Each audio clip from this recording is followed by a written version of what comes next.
Mermaids in the Moonlight and Incantations Over Water are companion books.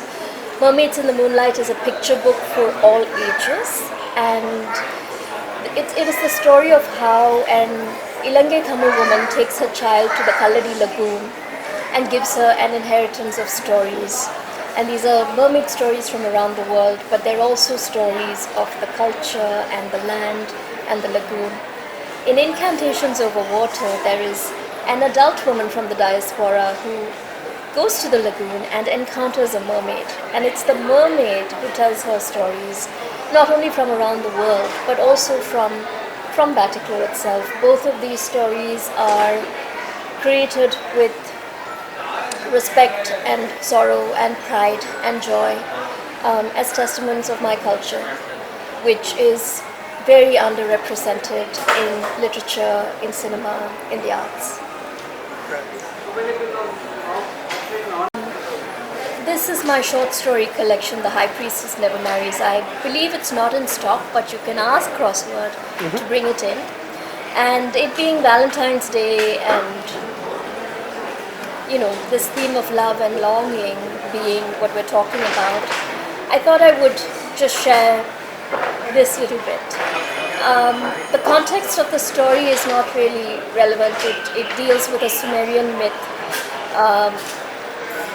but this is just how it ends. After my hulupu tree was destroyed, I made a garden by scattering each kernel of unrequited longing and irrevocable loss I had experienced. One heartache turned into a hot-blooded hibiscus. One cruel twist of fate curved into a caveat of magnolias. One unspeakable trauma cliched into a serious cactus with moon-kissed white petals. One broken promise took wing as a bird of paradise, permanently bent and profoundly beautiful. This is how you live, with the knowledge of all you could not keep. You take all the love you intended for only one thing, and you spread it out wherever it can give succor. Having so much, you need not take more. You let it thrive, and you live. I tell you, you live. That's gonna...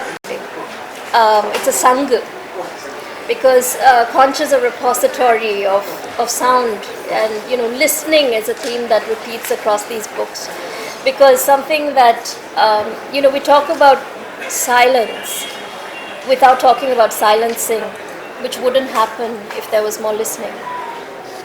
True. Absolutely true. Moment. Actually, I did want to say, Mermaids in the Moonlight has only been nominated for awards. It's not won anything. This book did. High Priestess Never Marries won a South Asia Ladli Award, which was very, very meaningful to me, because the Ladli Awards are for gender sensitivity. And women are disproportionately silenced and erased. And to have my book be recognized for a gender sensitivity award as a feminist book was very meaningful to me.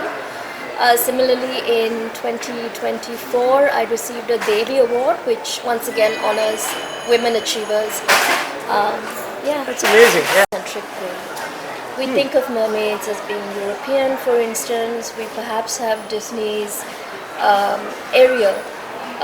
From The Little Mermaid, which is quite different from the original story from Hans Christian Andersen's Little Mermaid. These are the only mermaids that we generally know, but they exist across cultures. There are, so many mermaid stories from around the world, including from landlocked regions. There is something about the mermaid motif which is universal, and that was something that intrigued me. Another point which I found quite beautiful and which is explored in fact in Mermaids in the Moonlight is that the culture that I come from, which now no longer really exists in the way that it used to even 100 years ago. I come from a matrilineal, matrilocal culture.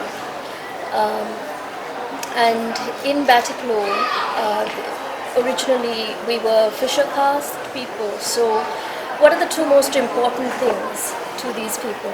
Fish and women. You put them together and you have a mermaid. This was a lovely point that was shared with me by Professor Sivaratnam Sundarapillai in Batiklo, and it made it into this book. So there are all these lovely symbolic resonances, as well as this vast library of stories in the world that we don't know because we really only know Disney. It's true. It's absolutely true. Yeah. I mean, when we think about it, on how mermaids are portrayed, in like popular culture, they are often portrayed as silent character, like silenced characters would be the right way to put it up. They are portrayed as voiceless, longing, incomplete. When you picture, you kind of picture them. There's a beach. There are like rock patches, all over the beach. You find a mermaid just, longing, looking lost. That's kind of the immediate visual that pops up when you think of mermaids, right? But Illa, like the main character, the narrator's voice, and the main character in Incantations of Water is different, right? The character, evolves from like a narrative, tone in Mermaids in the Moonlight, all over to the central character in Incantations of Water. She has a voice that's steady, poetic, even, and unafraid. A voice that's love, that stands up, was giving her that voice an act of resistance to what the popular culture, all the other cultures portray, mermaids as. I would say it's an act of resistance, not even so much because of mermaids, but because of the many different kinds of erasure that occur. Any narrative is told, any narrative of war is told by the victors.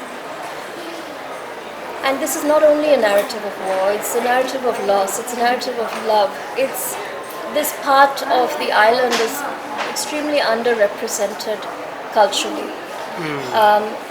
When one thinks of Ilangai Tamils or Ilam Tamils, we think only of people from the north, from Jaffna. But Batiklo culture, it's just not there in art or in cinema, and I felt that erasure in a lot of ways. And I wanted to create works that now enter, the English language, English language libraries at least. And fortunately, Mermaids in the Moonlight has been translated into Tamil by a translator, Ponni Arasu, who lives in Batiklo.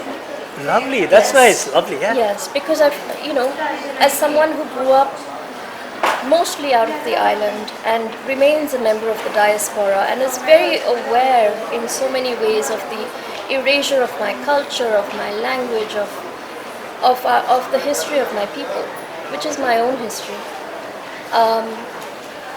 These books are acts of resistance to erasure without denying erasure. This is why I did not at any point pretend that there is folklore about the mermaids. If there is, I couldn't find it, and that's okay. But in my, in my research and in my study, it wasn't there. So I honored the folkloric void. I honor the fact that there are losses which will not be reclaimed. And culture is not supposed to be monolithic, and it is not supposed to be anything other than dynamic and evolving. And loss is a part of that too. But that doesn't mean that I can go without acknowledging that loss. Because I can't. All that I can think of is Saranya Manivarnan, a voice to the voices that are dimming over time. I think it was Arundhati Roy who said there are no voiceless people, there are only deliberately silenced people, and I think that might be a good perspective to have. I don't speak on behalf of anybody but myself. I think looking, going in search of stories that haven't really seen, the light, or rather the kind of stories that are being dimmed over time, and to bring them out through your books. I think that's something absolutely wonderful, because I had no idea about these stories, or the fact that so much folklore lay behind mermaids for something as simple. I'm guilty to even say this, but the Disney explanation that you gave for mermaids was the amount of knowledge that I had personally. But just going over through your books, getting to know them it's not just about reading your books, but it's also about fueling the curiosity in me to get to know more. Not just about mermaids, but finally that fire that people need to go in search of things that have been slowly silenced over time. So yeah, thank you so much Thank for you. doing that.